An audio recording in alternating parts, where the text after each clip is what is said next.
It was the late afternoon, and the engine's familiar hum filled the air as I waited outside the football stadium, my fingers tapping lightly against the leather steering wheel. The sun bathed the parking lot in a golden light, but my gaze remained fixed on the entrance, watching the steady stream of players exiting after practice. Then I saw him, my son, Lucas. Broad-shouldered and walking with confidence, he carried the unmistakable weariness of another intense session on the field. At 18, he had matured into a young man right before my eyes, a rising star on his team, with scouts beginning to take notice. He spotted my car and jogged over, his bag casually thrown over one shoulder. "Hey, Mom," he said breathlessly, sliding into the passenger seat. "Hey, champ." I smiled, brushing a stray lock of hair from my face. "How was training today?" "Tiring," he replied, leaning back and letting out a sigh. But there was that familiar, proud sparkle in his eyes that told me he enjoyed every minute of it. Coach really pushed us hard. The drive home was quiet except for the soft hum of the radio. I glanced at him every so often, my heart swelling with a mix of pride and nostalgia. It was hard not to remember the little boy who once needed help tying his cleats and who would giggle endlessly when we played soccer in the backyard. And now, here he was. Tall, athletic, and undeniably handsome. Sometimes it felt surreal. After we got home, Lucas dropped his bag by the door and headed for the kitchen. I watched as he poured himself a glass of water, his movements smooth and effortless. There was something comforting about having him here, filling the house with life again. Since my husband's passing, things had been quieter, but Lucas had been my pillar through it all, even when he was still a boy trying to make sense of the loss himself. "Mom, you're staring," he teased, snapping me out of my thoughts. I laughed, shaking my head. "Just thinking about how grown up you've become," he smirked. "And yet you still treat me like I'm 10. "Old habits die hard," I admitted, giving him a playful nudge as I passed by to start dinner. Owning my own salon had been both a dream and a lifeline after my husband's death. I threw myself into building it from the ground up, hiring a team of 10 talented stylists and making sure the business thrived. The salon became my sanctuary, a place where I could lose myself in the hum of hairdryers, the chatter of clients, and the satisfaction of helping people feel beautiful. It also meant I always had perfect hair, nails, and makeup, an unspoken advertisement for my business. Recently, I'd noticed the attention it drew, especially from the men who came by for haircuts or to accompany their wives. Compliments came easily, but I'd learned to smile politely and keep my distance. My life wasn't about chasing romance. Still, I could sense Lucas's growing irritation whenever he saw me talking to a man at the salon or when a neighbor tried to strike up a conversation. His protectiveness was sweet, but it puzzled me. It wasn't just concern for my well-being. There was something deeper. Something in the way he furrowed his brow or clenched his jaw. One evening after dinner, I was washing dishes when I felt his presence behind me. I turned, surprised to find him leaning against the doorway, watching me with that quiet intensity that had become more frequent lately. "Need something, sweetie?" I asked, drying my hands on a towel. He hesitated, as if looking for the right words. "Do you ever think about dating again?" The question caught me off guard. "I don't know. It's been a long time since I seriously thought about it." "Why?" He shrugged, but his shoulders were tense. "I just wonder if you're happy." I smiled, stepping closer to cup his cheek. "I have you. That's enough." His gaze softened, but there was something unreadable beneath it. I brushed it off, not wanting to overthink it. After all, he was just being a caring son. But the looks didn't stop. In fact, they became more frequent. Those lingering gazes when he thought I wasn't paying attention. I'd catch him watching me while I cooked or when I adjusted my dress before leaving for the day. There was a warmth in his eyes that made my heart race, though I refused to acknowledge why. One evening, after a particularly long day at the salon, I was sitting in the living room scrolling through my phone when Lucas entered, fresh from the shower, his damp hair falling over his forehead. "You're home late," he remarked, stretching out lazily beside me. "Busy day at the salon," I sighed, resting my head against the cushion. "Everyone wants their hair done before the weekend." He chuckled. "Guess that's good for business." A comfortable silence settled between us, but I couldn't ignore how close he was or how his arm brushed against mine, lingering just a bit too long. My breath hitched, and I quickly stood, pretending I needed some water. "Are you okay?" His voice followed me into the kitchen, filled with concern. I nodded, keeping my back to him. Just tired. That's all. But the truth was, I wasn't sure what was happening or how to stop it. How my heart raced when I thought about his gaze, his touch, and the way he made me feel like I was the only person who mattered. Lucas invited me to his next training session, and I happily accepted. The stadium lights hummed overhead, casting a glow over the freshly cut grass of the field. I stood near the sidelines, arms crossed, my heart racing in anticipation as I watched Lucas warm up. The cool evening breeze ruffled my hair, but all I could focus on was him. He jogged across the field, stretching effortlessly, his muscles flexing beneath his jersey. His teammates laughed and joked as they practiced passing drills, but Lucas remained focused, his determination clear. The way he commanded the ball with precision was mesmerizing. He was in his element, confident and powerful as though the field belonged to him alone. When he turned and caught sight of me, he flashed a wide grin that made my heart skip. I smiled back, waving casually, though inside I was anything but calm. My eyes followed him as he weaved through defenders and effortlessly planted the ball in the net. The crowd of parents, girlfriends, and scouts clapped politely, but I barely noticed them. In that moment, it felt like it was just me and Lucas, as if he were playing for my eyes only. I had agreed to attend his training session, thinking it would be nice to support him in person. But nothing had prepared me for how I felt standing there, watching him dominate the field with such ease and grace. There was a swell of pride in my chest, the kind only a mother could feel. But beneath it, there was something else, something that made me shift uncomfortably. He was breathtaking. I tried to push the thought away, feeling ridiculous. I wasn't there to admire him like some starstruck fan. I was there to support my son. Yet every time he glanced my way, his confident gaze made me feel warm, as though I were the one being pursued. The whistle blew, signaling the end of practice, and Lucas jogged toward the sidelines where I stood. His hair was damp with sweat, strands clinging to his forehead, but the smile on his face was triumphant. "Did you see that goal?" he asked, out of breath, his excitement contagious. "I did," I said, clapping lightly. "You were amazing out there." His grin widened, and for a brief moment, I wondered if he could see through the calm facade I was trying to maintain. "Wait here for a sec," he said, before trotting off to speak with his coach. I watched them exchange a few words. Lucas's body language was casual yet firm, and whatever he was saying seemed important as the coach nodded and patted him on the shoulder. Lucas then turned, jogging back toward me, a playful gleam in his eyes. Without saying a word, he took my hand.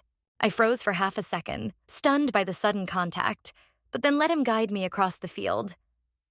His fingers were warm against mine, and though I tried to focus on where we were going, my mind was spinning. He didn't let go, not even when we passed players who gave him knowing smirks or when one of them whistled teasingly. "Where are we going?" I asked, breathless. "You'll see." We stopped outside the locker room. The door creaked as he pushed it open and led me inside. The space was quiet now, with the team still outside cooling down or collecting their things. Lucas shut the door behind us, leaving us alone in the dim light. "Lucas," I began, but he cut me off with a soft smile. "I'm glad you came today," he said, his voice warm, almost reverent. "You have no idea how much it meant to me."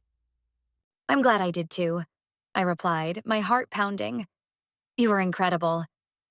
His gaze lingered on mine for a moment longer than necessary. "I was trying to impress you," he admitted, his smile turning sheepish. "Every time I looked over and saw you watching, I wanted to play better. I wanted to score more goals." I laughed softly, though his words made my cheeks flush. "Well, you succeeded," I said. He stepped closer, the space between us shrinking until I could feel the heat of his skin. "You inspire me," he said, his voice dropping slightly. "I know it sounds silly, but when I'm out there, knowing you're watching, it makes me want to push myself to be better. Not just for the team, but for you." I swallowed, unable to respond as his words wrapped around me like a warm blanket. The compliments kept coming, each one more unexpected than the last. "You looked beautiful today," he continued, his eyes sweeping over me in a way that made me feel like I was the only person who mattered. "All the guys kept asking who you were." "They did?" I asked, trying to sound casual, though my heart was racing. "Yeah," he chuckled, running a hand through his damp hair. I told them you were my mom, but they couldn't believe it. They said you looked way too young. One of them even thought you were my girlfriend. I laughed, though the comment sent a jolt through me. Well, that's flattering. It is, he said, his gaze softening. But it's true. You don't just look young, you're stunning. I wanted to show you off today. Let them see the amazing woman who raised me. The air between us thickened, charged with tension neither of us acknowledged aloud. His compliments weren't just words. They were declarations of admiration, spoken with a sincerity that left me breathless. Lucas, I whispered, unsure of what to say, unsure of where this moment was headed. He took a step closer, his hand brushing against my arm. I truly mean it, Mom. You're more than I ever could have hoped for. Before I could reply, voices echoed from outside the locker room, breaking the moment. Lucas briefly held my gaze before pulling away and smiling. Let's get out of here, he said softly. As we walked back to the car, his hand brushed against mine, and I couldn't help but wonder what boundary we had just crossed, and if it was even possible to return to how things were. When we arrived home, the soft click of the door closing behind us seemed louder than usual, as if marking a shift in the atmosphere. The house, warm and familiar, greeted us as always. But something about the evening still buzzed in my chest, and I couldn't put my finger on it. Was it the thrill of seeing Lucas play so effortlessly on the field, or the way his compliments stayed with me long after we left the locker room? Lucas kicked off his sneakers by the door and nearly collapsed onto the couch, stretching out with a heavy sigh. I could see his chest rise and fall as he closed his eyes for a moment, the exhaustion from practice catching up to him. Tough day? I teased, setting my purse down on a nearby chair. He cracked a lazy grin when I opened the bag. It was worth it, he said.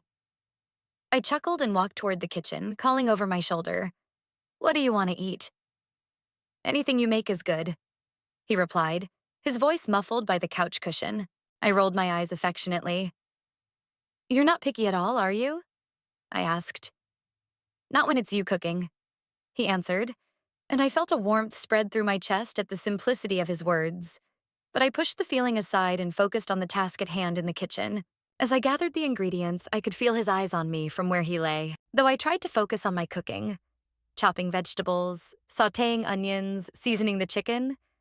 The soft hum of the radio in the background and the weight of his presence made me more self-aware than usual. Before I knew it, I was swaying gently to the music. Just a light step, a twirl here and there. Nothing too elaborate at first, but as the rhythm picked up, so did I. The wooden floor creaked beneath my feet, and I let go, dancing freely as I stirred the pan. My movements became more fluid, more expressive, and the soft fabric of my dress fluttered as I spun around. In that moment, I wasn't a woman burdened by responsibilities. I was someone carefree, someone enjoying a fleeting moment of joy. I heard a small sound behind me and turned to see Lucas sitting up on the couch, his mouth slightly open in surprise, his eyes locked onto mine, filled with something more than just surprise. The intensity of his gaze sent a shiver down my spine, but I brushed it off with a laugh. Caught me, I said, slightly breathless. He didn't respond immediately, still staring as if seeing me in a new light. I didn't know you could dance like that, he said. It's just for fun, I replied, trying to play it cool.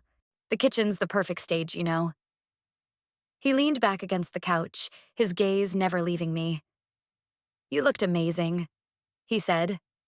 My breath hitched at the sincerity in his voice, but I quickly turned back to the stove, feeling my cheeks warm. Don't just sit there and flatter me, food's almost ready, I said, plating the meal and bringing it over to the table.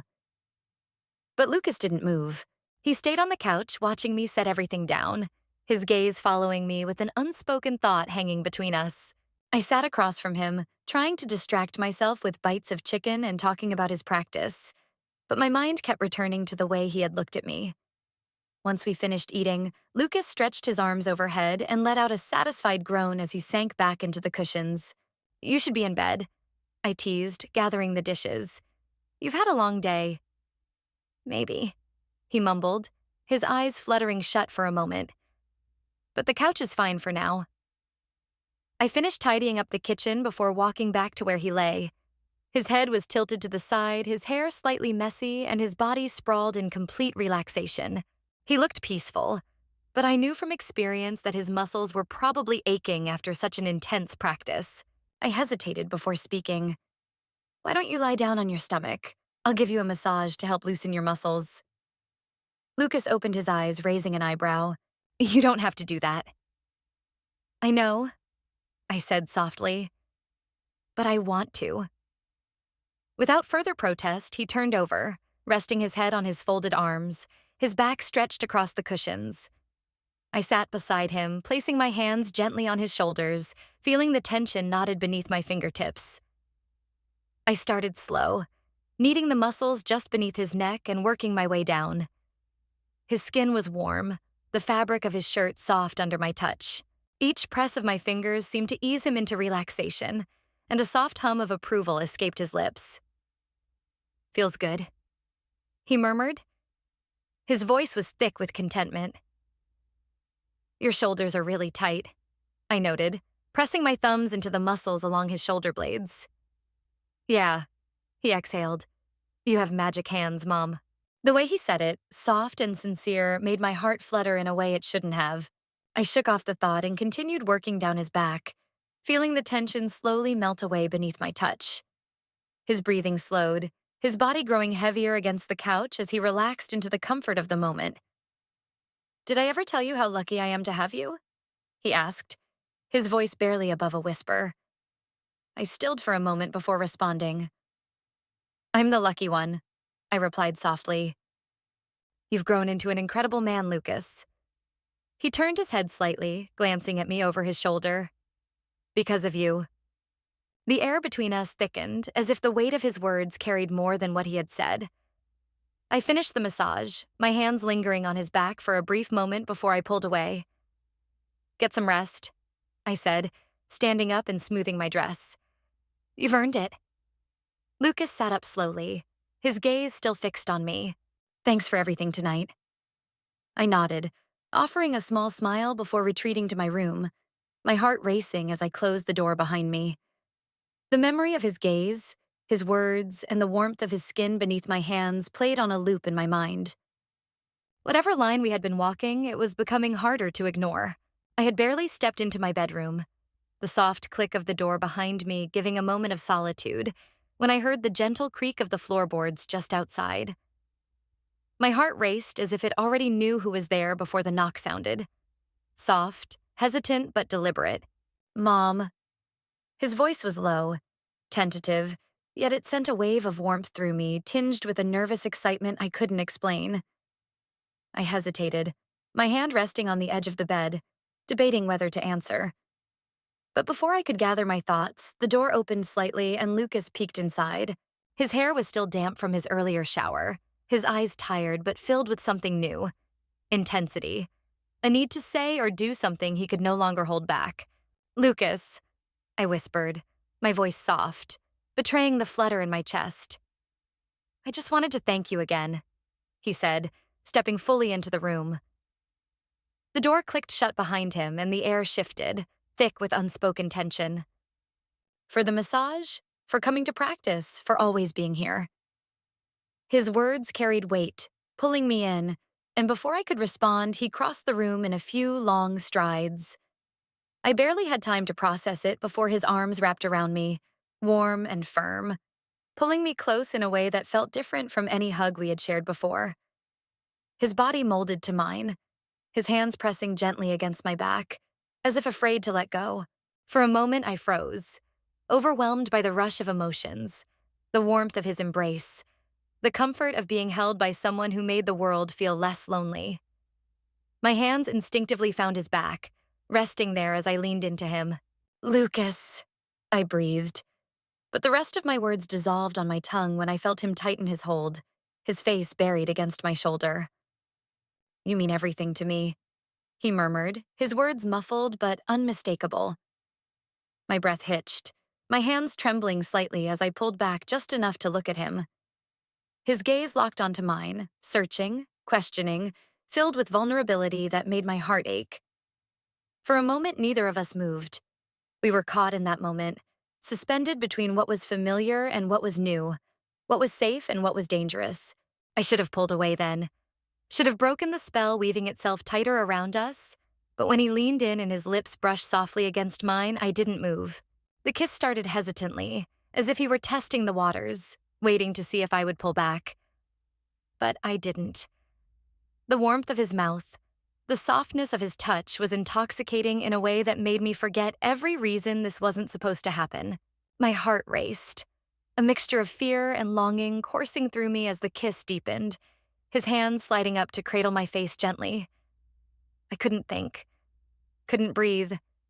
Everything in that moment was him. His lips, his warmth, the steady beat of his heart against mine. It wasn't rushed or frantic. It was tender, careful, as if he were savoring every second. But reality crashed down on me like a wave, and I pulled back abruptly, my breath coming in short gasps as I stared at him. His hands lingered on my waist, reluctant to let go, and his gaze searched mine, desperate for reassurance. "Lucas," I whispered, my voice shaky. "We can't?" "I know," he said quickly, his thumbs gently brushing against my sides. "I know it's complicated, but I've been holding this in for so long. I just needed you to know how I feel." Tears pricked the corners of my eyes, not from sadness, but from the overwhelming weight of the moment. "This isn't something we can just pretend didn't happen," I said softly. "I don't want to pretend," he admitted, his voice raw. "You've always been more than just my mom. You've been my best friend, my biggest supporter, and I care about you in a way I can't explain." His words unraveled something inside me, something I had tried so hard to bury. But now, in the warmth of his embrace, the walls I had built around those feelings crumbled. "I'm scared," I confessed, my voice barely above a whisper. "This isn't what we're supposed to feel." "Maybe not," he said, his forehead resting against mine. "But I can't ignore it. And I don't think you can either." The silence that followed was heavy, the weight of his words sinking deep into my chest. I wanted to deny it, to push him away, and pretend none of this had happened. But the truth was, I couldn't. The warmth of his touch, the sincerity in his eyes, and the way my heart responded to him made it impossible to lie to myself.